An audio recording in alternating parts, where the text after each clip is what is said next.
vision for Darksiders was pretty grand. And we weren't able to execute on that fully in Darksiders 1, but Darksiders 2, a lot of the stuff we really wanted to have in there, like loot, like skill trees, leveling up, a big world that you could explore at your leisure, getting new abilities that allow you to then see more of that world. We get to do a lot of that in Darksiders 2, and we're really excited about it. When we were coming up with the loot for the game, we had a lot of fun. We knew the weapon types and the armor and stuff that Death would wear, but obviously we want to have a lot of variety and allow people to really make their guy look different from their friends. Let me tell you about loot. It's the best new feature we're adding to Darksiders 2. You get to pick whatever gear you want to use. Do you want to use a heavy axe? Do you want to use a faster set of claws?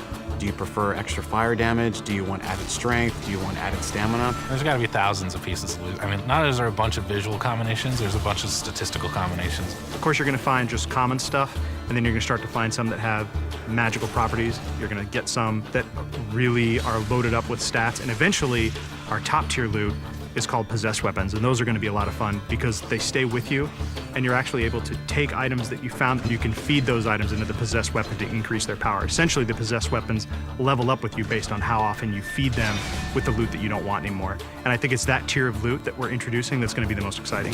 In Darksiders 2, we've got a skill tree. There are two major sides. You've got the Necromancer side and the Harbinger side. The Harbinger is more warrior-based, melee, in-your-face, hand-to-hand combat, weapon-based combat. Necromancer is your spellcaster. Your big nukes, fire, arcane, lightning, all that cool stuff. There's certainly not a chance to just stand in one place in Darksiders 2. The characters are more aggressive in this game. They're kind of up on top of you very quickly. So one, you have to think a lot quicker than you did on the first one. But because you've got so many different tools to handle that combat now, players can handle it in a lot of different ways. They can hold back and use a lot of the magic if they're not very good at the melee combat, but you can also get in and get through from a very like up close and personal style of gameplay. So it's really down to the type of player who's playing the game.